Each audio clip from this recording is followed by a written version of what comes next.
years ago, I met up with this guy on Tinder. He was tall, handsome, had short hair and a strong jawline. He was literally my dream guy. However, when we went on our first date, I was quickly disappointed. He was socially awkward. He would twitch, stare long into my eyes, and was very forward. He eventually asked me if he could come back to my house, and I had to politely decline. He acted like it was no big deal, but I could tell he was fuming on the inside. He walked me to my car and asked me again if he could come over. He was very close to me and making me very uncomfortable. I had to say no again and had to shove him aside to get inside my car. I drove off without another word, thanking God I was finally away from him.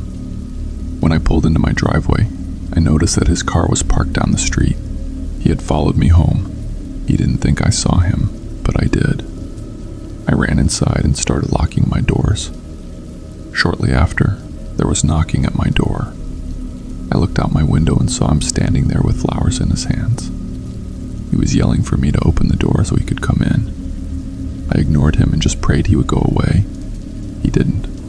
He started banging harder, saying that girls don't reject him like this, and I'm making a mistake. I was actually crying at this point and worried what he would do to me if he broke in. I called my neighbor, who was ex-military, and asked if he could come over quickly and help. Seconds later, I heard my neighbor and him yelling at each other. The guy was a coward and walked back to his car and drove away. I thanked my neighbor so much after he left. I've blocked that guy on everything. But the creepy part is, I'll notice his car driving by my house from time to time. I've since bought a gun because I'm terrified he'll attack me at some point. So far I'm safe, but if anything happens, I'll be sure to let you know.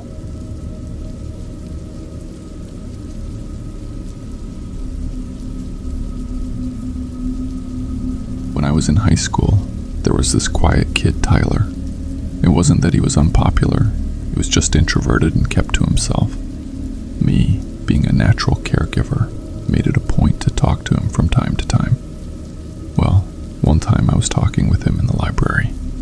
He started crying to me and saying I was the only person who would actually talk to him and make him feel noticed. Shortly after that, I noticed he added me on all my social medias. One weekend, he messaged me on Instagram, asking if I could come over and meet his family. Now, I had a boyfriend at the time, and had boundaries, and had to tell him no, that wouldn't be appropriate. But he never seemed to understand this. He would constantly blow up my social medias, saying how gorgeous and pretty I was. He would write me poems and leave them in my locker. There would be times in school when I would catch him just staring at me from across the hallway. I was starting to feel nervous whenever I saw him. Then, on a Friday, I got a message from him that was super disturbing. He said the only reason I'm not giving him a chance is because my boyfriend is controlling. He said he would handle this by killing him. Those were his actual words. I tried calling my boyfriend to tell him what Tyler said, but he wasn't picking up. I made my dad drive me over to my boyfriend's house that night to make sure he was okay. When we got there was cop cars all around his house. Turns out, Tyler tried to break into his home and kill him with a butcher's knife. I couldn't believe it. I even saw the cops cuffing Tyler and putting him into the cop car. Tyler was eventually expelled from school. I believe he was homeschooled from then on. But either way, it honestly was the most terrifying moment of my life. I'm much more selective on who I talk and interact with now, because sometimes people will take your kindness for something else. I'm just glad my boyfriend and everyone else was okay.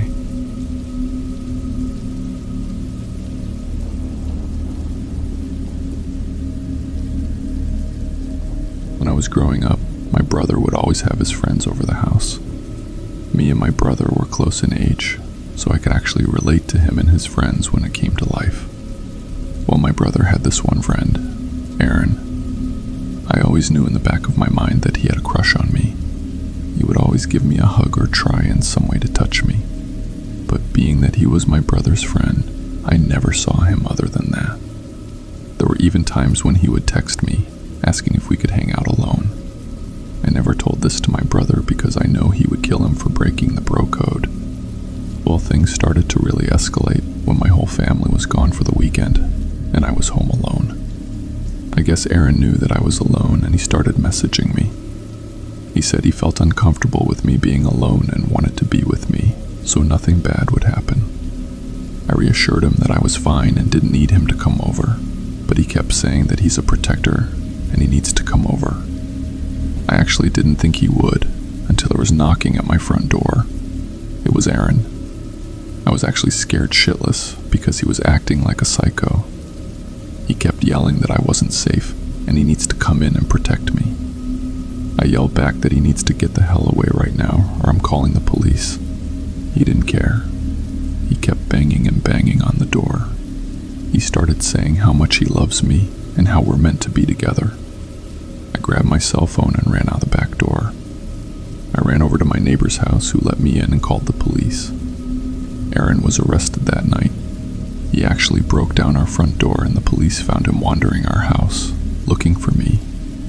When my brother found out, he went to his house and beat the shit out of him. That was stupid on his part because he actually had to go to jail for a small period of time. But I guess it worked because Aaron has not reached out to me or my family. We've since moved away, and I'm just glad I'm nowhere near him.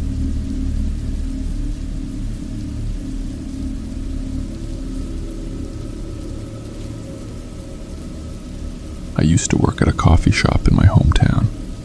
I'll admit, I am good looking and would frequently get hit on by men, even men who were married.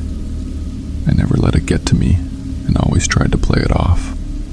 However, there was one situation that escalated to nightmarish levels. There was this guy, I'll call him Ed, who would come in almost daily. He would sit in the same spot every time and work away on his laptop. I'd never gotten any weird or creepy vibes from him, not once. Well, one day I went to give him his bill. He immediately grabbed my hand aggressively and said to look at this. He turned his laptop towards me and showed me his screen. I think he had Google Photos pulled up, but it was this collage presentation photos of me. Photos of me working. Photos of me bending over at work. Photos of me walking into the bathroom. He asked me, what do I think? I pulled my hand away from him and told him to get out right now. He thought this was funny, and even said that's not even half the photos he has of me. I went to go and grab my manager, but when we both came back, he was gone. He didn't even pay the bill. My manager made a note that he would no longer be allowed in the coffee shop. I wish this is where it ended. A few days after this happened, I was working the later shift. It was in winter time, so it got dark around 5 p.m. It was completely dark outside as I was walking to my car in the parking lot. My guard was down when I heard this camera clicking and saw a flash nearby. We have a small patch of trees by our coffee shop. I looked over in that direction and saw Ed standing behind a tree with a camera. He told me to smile and took another picture. I ran back into the coffee shop practically crying. All my coworkers came out to approach Ed, but he was gone. We did contact the police, but they honestly weren't able to do much. I had to end up quitting that job for fear of my life. I now work from home and don't have to deal with the public. But Ed, you're a total creep. I have no idea what he's done with my photos, but I haven't seen him since that night. And I pray to God that it stays that way.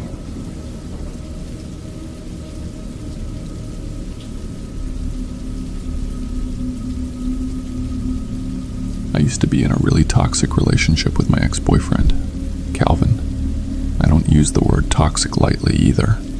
He was abusive, would degrade me and call me worthless. Eventually I grew the balls and eventually broke up with him. He did not take it well at all. He said I would never find a guy like him again. He said I was a slut and no man would ever take me seriously. I had to block him on everything because he would not stop blowing me up. I had my own apartment at the time. He had a key to it, and I would notice that stuff from my place was missing. I feared he was entering my apartment while I was at work and had to change the locks. Maybe a month went by and things seemed to be clearing up and looking for the better. I got into my car one morning to start heading into work. I got into my car and instantly smelled this horrible smell, like it was ungodly, and I almost threw up. Confused as to where this smell was coming from, I started looking through my car. It didn't take long to find the source. In the back seat of my car was dead animals. 2 dead cats, 3 squirrels, and a few birds, all dead just laying on the floor of my car. I found a note that was written by Calvin. All it said was, "This is just the beginning." I contacted police, but he wasn't arrested. They went to his house and said if he comes in contact with me, he will be arrested. To this day, I have no idea how he had access to my car. I've since gotten a new boyfriend, and am in a healthy and loving relationship. I guess the police visit worked because Calvin hasn't done anything to me since. It was definitely an eye-opening moment for me. Some people can't control their emotions and will lash out in the worst ways. Please stay safe out there, everyone.